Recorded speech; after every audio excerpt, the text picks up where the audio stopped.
Have you ever heard of the Thairoye Massacre? All praise to Yahweh, Bahashem, Yahweh Shai. Double honor to the apostles and elders of Great Millstone. This lesson is going to be entitled The Thairoye Massacre. All right, and basically, I took an image, a snapshot of an image one of the brothers posted. And it was, other than just being infuriating, it was a little bit intriguing. I actually looked it up to see if it was, true. Because a lot of times, we'll post things. Different brothers will take snapshots of stuff and post it. And, I want to know if this stuff is real. So I'll actually look it up and go, find out what it is. So this is from the brother Yerumya, servant of Yahushua. I believe this is off of Instagram. Yes, Instagram. He put up this post. It says 78 years ago today, which was on December 1st. 78 years ago today, on December 1st, 1944, hundreds of African soldiers who helped defeat the Nazis were shot to death by the French army because they rightfully asked for their salary. And upon hearing that, of course, I was like, damn, that's low. But I wanted to look into it and see, number one, if it was really real. Did something like this happen? And, and if it did happen, what were the circumstances surrounding, the whole thing?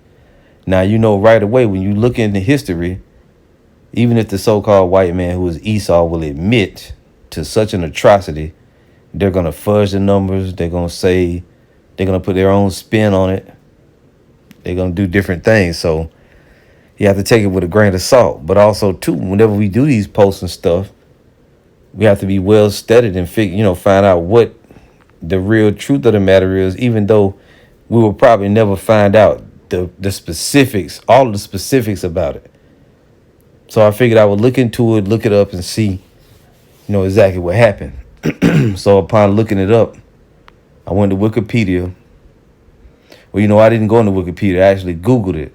I looked up French.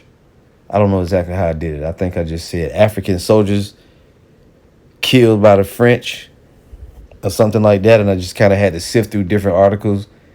This one's the one that closely matched. I don't know if the word is correct. Thiaroye. Being that it's French, it's probably got a different pronunciation. I don't know the pronunciation. So the way it's spelled is Thairoye Massacre. Anyway, let's read a little bit about it. It says the Thairoye Massacre was a massacre of French West African veterans. Now, right away, when it comes to the West Africa is where, the transatlantic slave trade, many from West Africa, or many were brought from West Africa, which a lot of them were Israelites. The majority of them were Israelites. Okay? The tribes of Judah, Levi, and Benjamin fled from the interiors in 70 AD. They fled from Jerusalem, and they went to different parts of the world, but mainly they fled to the interiors of Africa. And later on, a few hundred years later, were round up. Then they migrated, of course, to West Africa and were sold into slavery by the Hamites to the so-called white man, sold by the Hamites and the Ishmaelites, and and wound up getting sold over to this part of the world in the transatlantic slave trade by the Hamites as well. Hamites and the Ishmaelites, which are the Arabs. So again, the Thairoye Massacre was a massacre of French West African veterans of the 1940s Battle of France. Now, in that little thing, what it said 1944, right? And that's around World War II time. Here it says, yeah, so it's actually got the exact date. Salakia. It's got the exact date here. December 1st, 1944. Just like the article, or just like the post. So it says, West African veterans of the 1940s Battle of France by French forces on the morning of 1 December 1944. Now, I'm going to try to get through these words the best I can. These Tirailleurs Senegalese units have been recently liberated from prisoner camps, and after being repatriated to West Africa, they mutinied against poor conditions and defrauded pay at the Thairoye military camp on the outskirts of Dakar, Senegal. between 35 and over 300 people were killed. So what it basically says is they were repatriated, meaning they were taken back to West Africa after they had been liberated from prisoner camps. Now, like I said, the so-called white man is never going to tell you the full story, exactly what happened. He's going to make it seem as though he was justified in doing what he did. Now, going back to that post the brother put up, Obadiah 1 and 10, for thy violence against thy brother Jacob, shame shall cover thee, and thou shalt be cut off forever. Whenever you put up a post like this, it can be misleading because it said African soldiers, but nowhere on the post does it say that these people were Israelites. You have to make sure you put that out there, because you have people thinking that Africans are Israelites, which they're not. They're Hamites. I mean, to those of us that's in the know, we understand what it means, but, you know, just going forward, that would be something to think about. When you're going to make a post, you got to put more information than just that, because this looks like it's just some Africans. What do we care if just some Africans got killed up? But knowing what we know, a lot of Israelites are in Senegal, you know, or came through Senegal. Now, let's keep going. So it only gives you a brief rundown right there. But if you go down here, it says background, right? And you see a picture right here that's very similar. Here you see these men with their hands up. So let's read a little bit. It says, during the Battle of France, around 120,000 soldiers from the French colonies were captured by the German forces.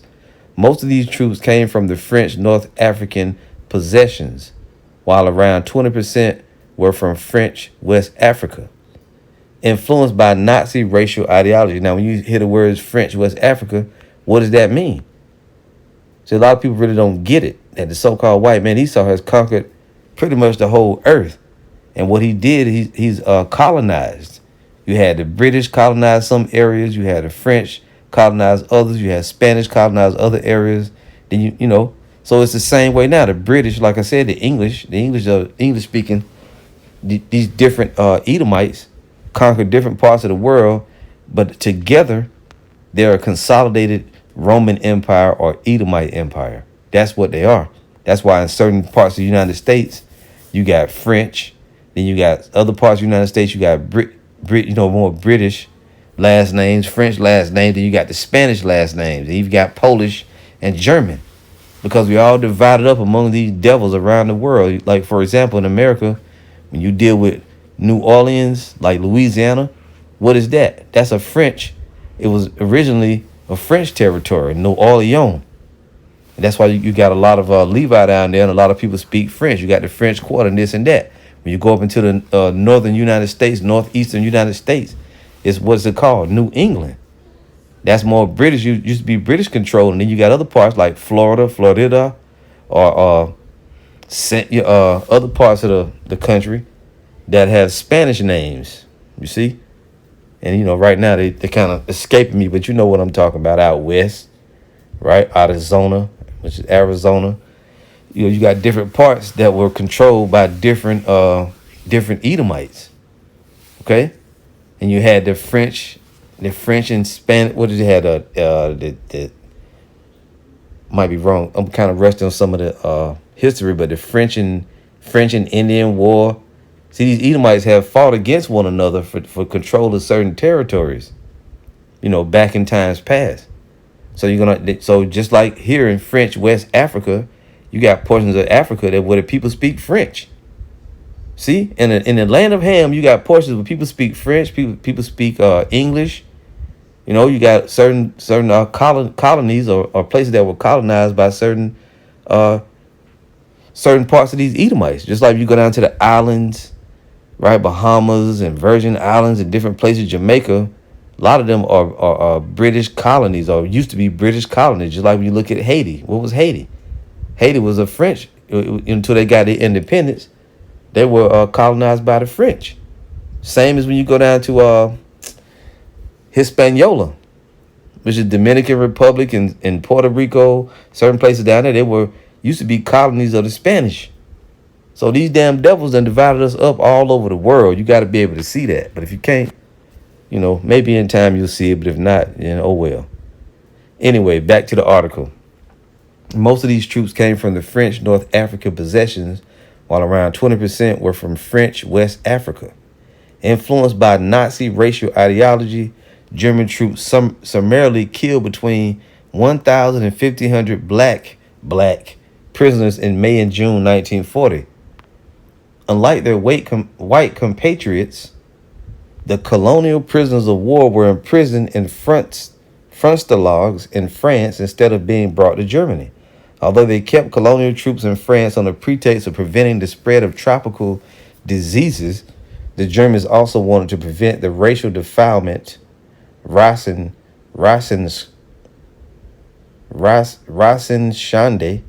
of German women outlawed by the Nuremberg laws of 1935. Following the Allied landings in Normandy in June 1944, the African troops interned in these frontstalags, prisoners' camps all over France, were liberated by advancing Allied troops and subsequently repatriated to French West Africa. So if you fought in World War II, right, and you were taken hostage, or these particular troops, they were taken, prisoners of war. When the American troops, or when the Allied troops, which is the coalition of troops, the Edomites, fighting against the Germans, America, Britain, Russia, and certain others, when they fought against Russia and Italy and those other troops did I say Russia? I meant Germany. Germany, when they fought against Germany and Italy and Poland and certain other troops, when you go back into that history, it was a division of the Edomites, and they was fighting one another in World War III. You also had the Japanese as an ally of theirs as well. You were freed, right, by the Allied troops. But then what happened? You got repatriated or sent back to your own country. See? But then, but during that time is when they didn't get their pay. When you read into this article, it says on November 5th, or on 5 November, a group of 1,635 of these former prisoners of war embarked in Morlaix on the British ship Circassia. They landed in Dakar on 21 November and were temporarily assigned to the military camp of Thairoye. So they went to a military camp, right? And they had been prisoners. Ever since liberation, discontent had been growing among the former prisoners. The utter disorganization of French authorities had led to several delays concerning their repatriation. More importantly, they had not yet received their demobilization benefits, which was their money, their pay, and only 1,500 francs advance had been awarded to them before they had embarked. So imagine you done did all this fighting, you done seen people die, you damn near got killed, and then you get locked into a military prison by the enemy thinking you're going to die. Then you get free, now you want your money. Other matters of contention included the exchange rates between the metropolitan French franc and the local colonial franc, as well as issues regarding savings made during their internment and their right to demobilization clause. And you know how shit is when you deal with these Edomites. They already got you locked in a separate prison. They don't want to pay you the same amount as they're going to pay the Edomites. And then on top of that, you got exchange rates coming into play. So, you can easily see how shit got tense. On 25 November, a group that was supposed to depart for Bamako, on that same day refused to leave Thairoye until the matter was settled. This act of disobedience prompted Brigadier General Marcel Dagnan to visit the camp on 28 November. During his visit, Dagnan was shocked by the hostility he encountered. Why would you be shocked? You got them in shitty conditions. You don't want to give them their clothes, their money, nothing, right? You know they wasn't getting the proper food. Why would you be shocked at the hostility? It says his car was damaged and he claimed he had been close to being taken hostage by the men. He declared the camp an open mutiny and decided to make a show of force to bring back under his authority. So, they just Edomites dressing shit up. They dressing it up what it really was. You didn't want to pay the men their money. You treated them like shit after they risked their lives, and you regarded them as less than human. So you killed them. That's what happened. You killed them.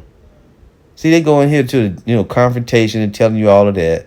We can read briefly here. It's just lies. These damn devils slaughtered these people.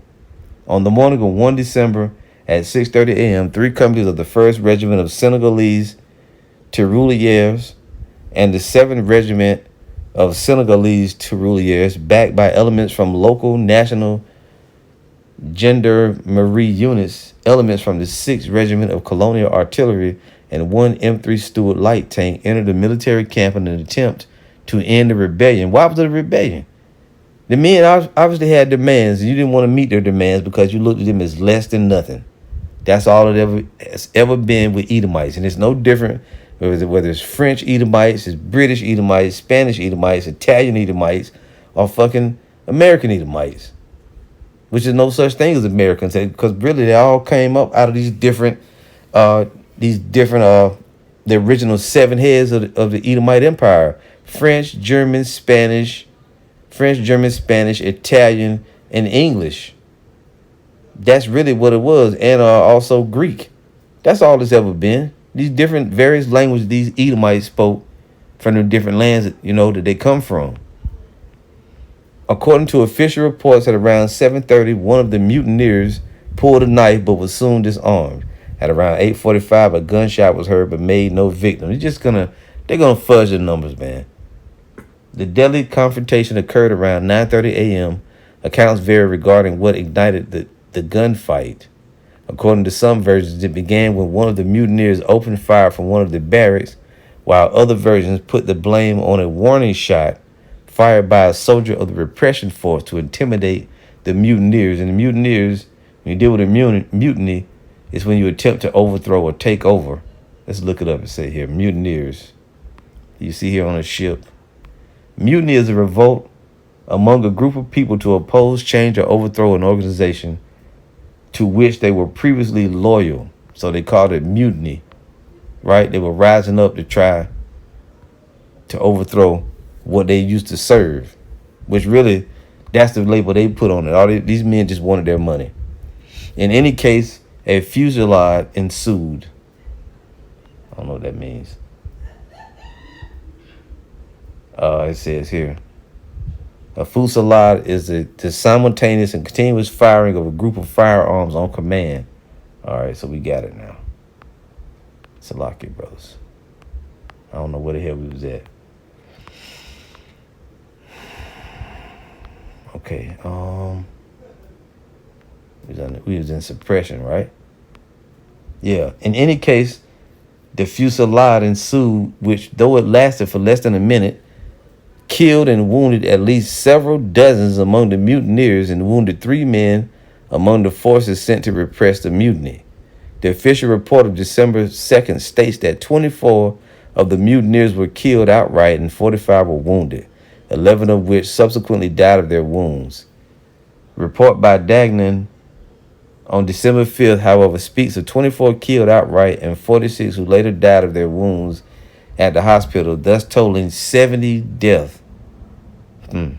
According to an article published in Al Jazeera on 22 November 2013, some veterans would have later claimed that the death toll actually reached as high as 300 dead. So you know, that's enough on that. We could go back here and look at it. It says 78 years ago today, on December 1st, 1944, hundreds of Africans who were Israelites, not Africans, not Hamites, hundreds of Israelite soldiers who helped defeat the Nazis were shot to death. What did it say? Hundreds.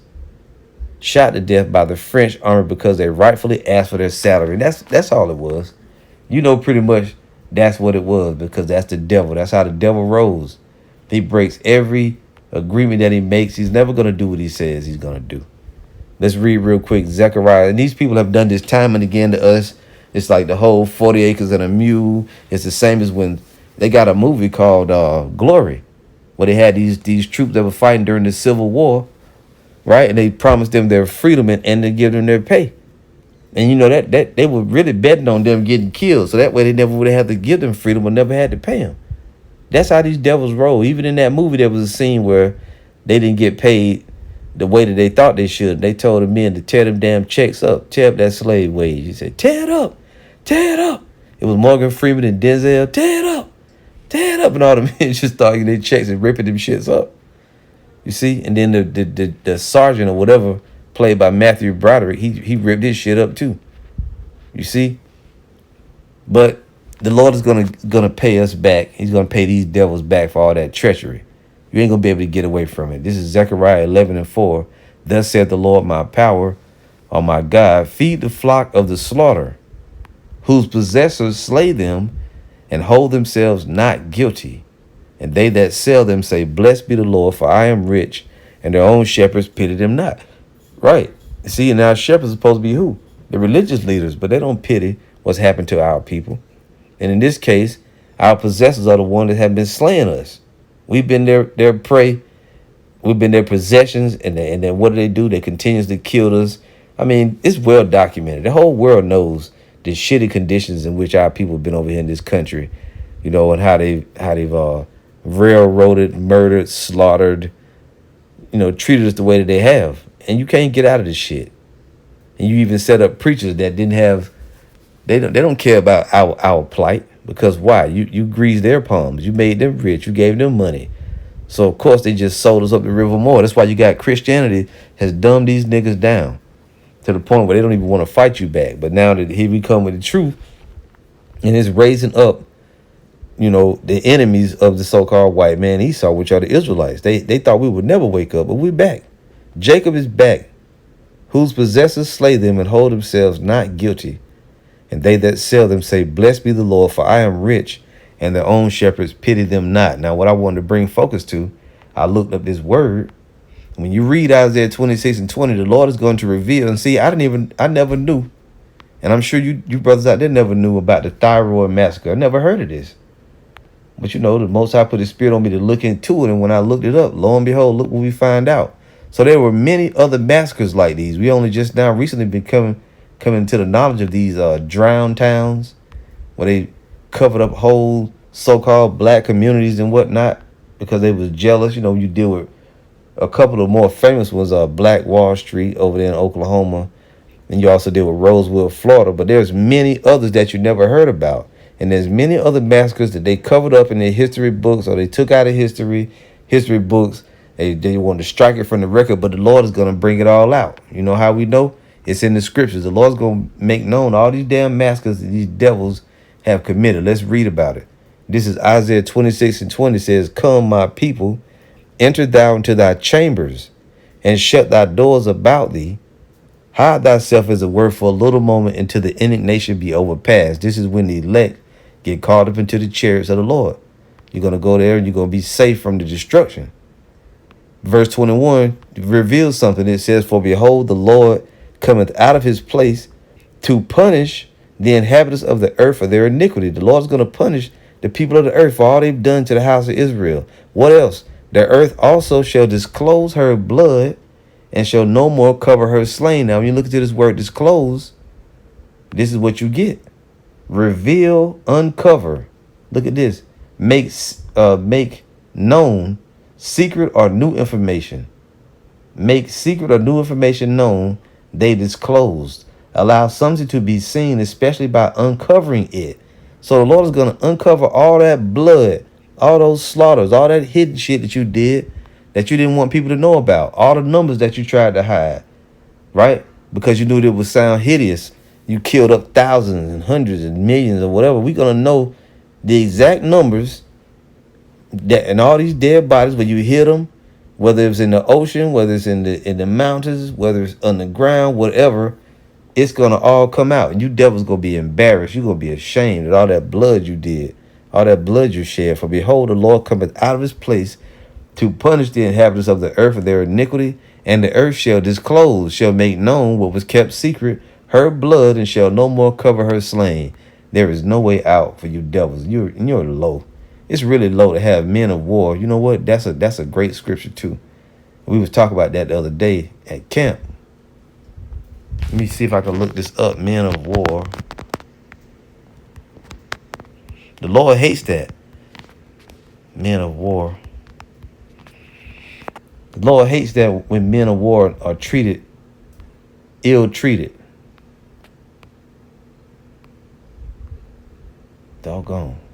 There's so many scriptures go to men of war, but it's in the Apocrypha. Let's see if we can find it. Hold on here. Just bear with me, y'all.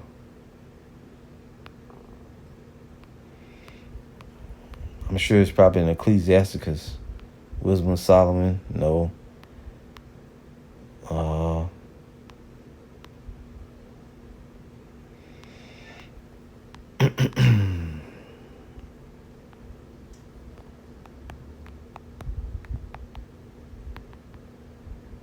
Suffereth poverty. There it is. We'll read that to close out with. You know what? Let's go ahead and read it now. Ecclesiastes 26:28. There be two things that grieve my heart, and the third maketh me angry. A man of war that suffereth poverty. The Lord hates that. Men of war that have to go through poverty. They should be highly paid, handsomely rewarded for their suffering for what they had to endure. There be two things that grieve my heart, and the third maketh me angry. A man of war that suffereth poverty, and men of understanding that are not set by, and one that returneth from righteousness to sin. The Lord prepareth such an one for the sword. So the Lord says in Ecclesiastes, there be two things that grieve my heart, and the third maketh me angry. A man of war that suffereth poverty. The men of war are not supposed to suffer poverty. And it's unrighteous as shit to not give a soldier his wages. And even further than that, you killed him up. So don't think for 1 minute that in the heavens, people think that you got this stupid opinion. Christianity did it. You think that when people go to heaven, it's all forgiven. No. When people go up to the heavens, they complain to the Heavenly Father about the unrighteousness that's been done unto them. Particularly that's been done to the Israelites. This is Revelation 6 and 9. And when he had opened the fifth seal, I saw under the altar the souls of them that were slain for the word of the Most High and for the testimony which they held. Now, of course, this is talking about those that died in the faith. But you have to know, even going back to Cain and Abel, the Most High told Cain that his brother's blood cried unto him from the ground, which really meant his spirit went up to the heavens and testified against Cain what he had done. So this is another example of that. And you can be sure that those soldiers, when they died, they went up to the heavens and complained to the Lord about what had happened to them. And the Most High is going to disclose all that blood, and you devils are going to pay. It says, verse 10, and they cried with a loud voice, saying, How long, O Lord, holy and true, dost thou not judge and avenge our blood on them that dwell on the earth? So the righteous souls in the heavens are begging the Lord for revenge. And it is what it is. So this has been the Thairoye Massacre. I'm going to go ahead and end it there. We'll see you again soon with another lesson, Lord willing. This is just more of the bloodshed, the treachery, the foul treachery of Esau, Edom, the devil, the so-called white man.